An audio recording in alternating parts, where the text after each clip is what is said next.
ఆంధ్రప్రదేశ్ రాష్ట్రానికి కానీ ఆంధ్రప్రదేశ్ ప్రజలకు కానీ కొత్త ఏం కాదు. 2014 ఎన్నికల్లోనే కూటమి కట్టారు. చంద్రబాబు నాయుడు, పవన్ కళ్యాణ్, బీజేపీ ఆ రోజు కూడా కలిసి పోటీ చేశారు కదా. కలిసి పోటీ చేశారు, కలిసి గెలిచారు, కలిసి మేనిఫెస్టో పెట్టారు. తర్వాత చంద్రబాబు నాయుడు ముఖ్యమంత్రి అయ్యాడు. దేశంలో బీజేపీ పార్టీ ఇక్కడ ఆళ్ళు పంచుకున్నారు, అక్కడ ఆళ్ళు పంచుకున్నారు. ఆ పరిస్థితుల్లో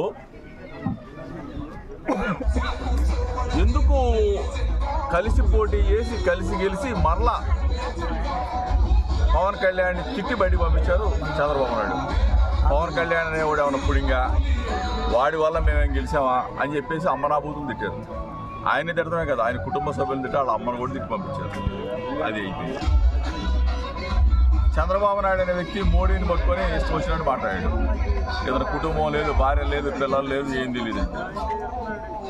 పవన్ కళ్యాణ్ కూడా మోడీని కూడా మాట్లాడిన భాషలో మనం చూసాం. ముగ్గురు కలిసి, ముగ్గురు పోటీ చేసి, ముగ్గురు గెలిచి, ముగ్గురు అధికారాన్ని పంచుకొని, ముగ్గురు తిట్టుకొని 3 దారులు అయిన తర్వాత మేనిఫెస్టోని చించి చిందరవందనం చేశారు. ఒక్క వాగ్దానం నెరవేర్చాలి, ఒక్క హామీని నిలబెట్టుకోవాలి.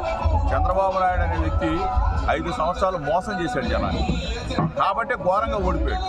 ఈ పరిస్థితుల్లో మరలా ఇదే ముగ్గురు కూటమి కట్టి కుట్రలతో మళ్ళీ జగన్మోహన్ రెడ్డి గారు అనే వ్యక్తిని ఓడించడానికి వస్తే ప్రజలు ఊరుకుంటారా? కూటమి కాదు, కూటమి కూల్చేయబోతా ఉన్నారు. జూన్ 4వ తారీఖు బ్యాలెట్ బాక్స్ ఇస్తే కనపడేది ఎగురుతూ ఫ్యాన్ ఫ్యాన్ ఫ్యాన్. ముగ్గురు కాదు, 30 మంది వచ్చినా జగన్మోహన్ రెడ్డి గారు సింగిల్గానే వస్తాడు. వైఎస్ఆర్ కాంగ్రెస్ పార్టీ సింగిల్గానే పోటీ చేస్తుంది. ప్రజల గుండెల్లో సింగిల్గానే ఉంటాం. అంతేగాని చంద్రబాబు నాయుడు లాగా, పవన్ కళ్యాణ్ లాగా, బీజేపీ లాగా 3 పార్టీలు తొత్తుగా మారి పొత్తులైపోయి చిత్తుగా ఓడిపోబోతా ఉన్నాయి. ఈరోజు ప్రజల గుండెలో జగన్మోహన్ రెడ్డి గారు. ఎప్పుడైనా చంద్రబాబు నాయుడు అనేవాడు అమ్మఒడి ఇవ్వడం తెలుసా? చదువుకునే పిల్లలకి 40 సంవత్సరాలు దాటిన అక్కలకి చేయూత డబ్బులు ఇవ్వడం తెలుసా? డ్వాక్రా అక్క చెల్లెమ్మలకి ఆసరా డబ్బులు ఇవ్వడం తెలుసా? పెన్షన్ ఇంటికి పంపించడం తెలుసా? రేషన్ ఇంటికి పంపించడం తెలుసా? ఇళ్ల స్థలాలు లేని అక్క చెల్లెమ్మకి ఇళ్ల స్థలాలు ఇచ్చి ఇల్లు కట్టిస్తున్నాడు. ఇటువంటి మంచి పథకాలు చేశాడే. ఎవరైనా జగనన్నని కాపాడుకుంటారా, జగనన్న ఓడించుకుంటారా? అన్నం పెట్టేవాడిని కాపాడుకుంటారు, అండగా ఉండేవాడిని కాపాడుకుంటారు. ఇది ప్రజలు వాళ్ళ గుండెల్లో ఉన్న అభిప్రాయం. 13వ తారీఖు ఎప్పుడు వచ్చిందా, ఎప్పుడు వెళ్ళిపోయి ఫ్యాన్ గుద్దేయాలా అని చెప్పి ఎదురు చూస్తూ ఉన్నారు. 5 సంవత్సరాలు జగనన్న సేవ చేశాడు మాకు, మేము జగనన్నకి ఫ్యాన్ గుర్తుకు ఓటేయాలని చెప్పేసి ఫిక్స్ అయిపోయారు. ఇది జరిగే యుద్ధం పేదలకి పెత్తందాలకి జరిగే యుద్ధంలో పేదలమైన ఎస్సీ, ఎస్టీ, బీసీ, మైనార్టీ, కాపులు, అగ్రవర్ణాల్లో ఉన్న పేదలందరం కూడా గెలవబోతా ఉన్నాం.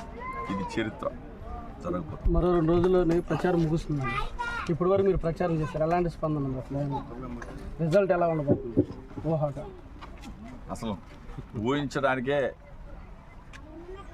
ఊహించడం అంటే ఈరోజున్న ప్రచార సరళ అవ్వచ్చు, ప్రజల స్పందన అవ్వచ్చు. జగన్మోహన్ రెడ్డి గారు 170 స్థానాలు గెలవాలి అని చెప్పేసి మా ఎమ్మెల్యేలు అందరూ కూర్చోబెట్టి చెబుతా ఉంటే వెనక కూర్చున్నాం. మేము ఏంట్రా బాబు ఎట్లా అంటున్నాడు అని చెప్పి అనుకున్నాం. ఈరోజు తెలుస్తాం ప్రజల హృదయాల్లో జగన్మోహన్ రెడ్డి గారి పట్ల ప్రేమ, అభిమానం, ఆయన చేసిన మంచి పనులన్నీ కూడా ఈ రోజున ఆయన పక్షాన ఉన్నాయి. ఈరోజు వచ్చి చంద్రబాబు నాయుడు 1000 ఇస్తాను, 2000 ఇస్తానని ప్రజలను ప్రలోభ పెడతాడు. మోసగాడు. ఇంటికి కేజీ బంగారం ఇస్తానంటాడు, బెంజి కారు ఇస్తానంటాడు, అన్ని అబద్ధాలు చెప్తాడు. మేనిఫెస్టోని తీసేసి చిత్తి చేతలో పడతాడు.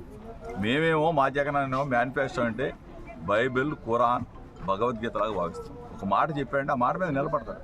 కష్టమైనా నష్టమైనా మిన్ను విరిగి మీద పడ్డా ఆ మాట మీద నిలబడేవాడే జగన్. అది